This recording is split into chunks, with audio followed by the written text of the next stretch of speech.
Welcome to Tennis Spin, where we put our spin on your tennis. Today, I'm going to be talking about the new Tecnifibre T-Fight RS 305, endorsed by Daniil Medvedev. Not used by Daniil Medvedev, but endorsed by Daniil Medvedev. All right, so not a lot has changed with this racket from years past, except for a few minor things. All right, so I'm gonna go out and play with this stick and come back and report to you about what I think. Hang tight.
All right, so as you saw, I hit with this racket.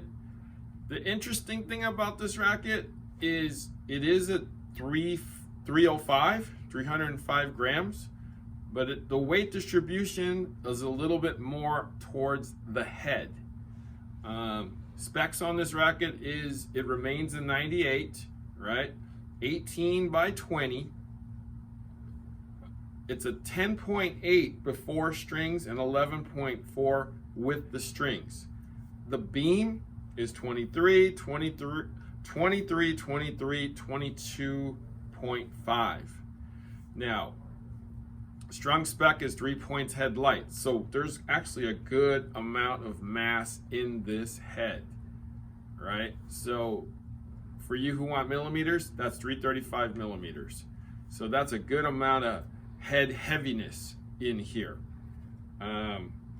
When I was hitting with this racket, I could definitely feel that head heaviness. Like when I got it going, it actually took over.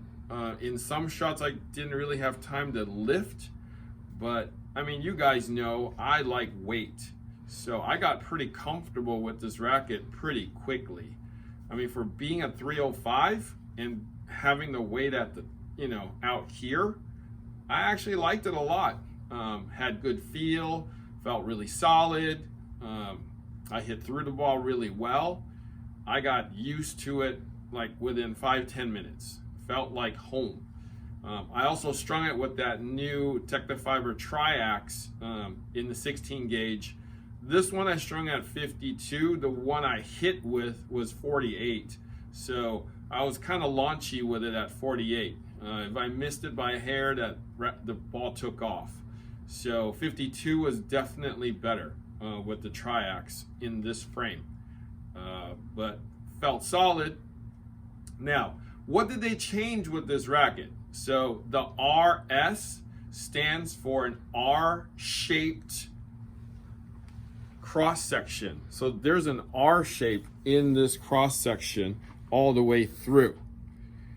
Now, they've also altered the throat a bit and they basically made it more stable.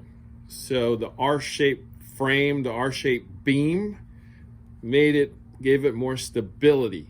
And I definitely did feel that. You know, for off-center shots, it actually felt a little more stable. When I hit the sweet spot, it actually gave me feedback like, bing, you hit the sweet spot, and the ball took off. So it was actually easy power and easy spin, even though it was an 1819. Excuse me, it's an 1819, not an 1820 on this. I might have said 1820. But my usual string pattern is 1619, and that's what I prefer. But I didn't really notice it too much, if at all, because it was kind of that easy to play with. This racket really wanted me to be the aggressor too. It liked that I was offensive with it. It liked for me to swing through and come through the ball more. It didn't really like it too much if I actually took a defensive approach with it. My slices, I really had to come through the slice for it to react well, but it preferred that I came over it more on a backhand. Forehand the same way. If I topped it, it liked it more if I accelerated through the top harder rather than softer. So, but yeah, overall, great stick. I like the weight of this stick a lot. You guys should try it. If you're like an intermediate, advanced level player, looking for stability and a little more weight in the head, definitely try this racket. All right, so that's the Tecnifibre T-Fight 305 RS, new for 2020. Thank you for watching Tennis Spin, where we put our spin on your tennis.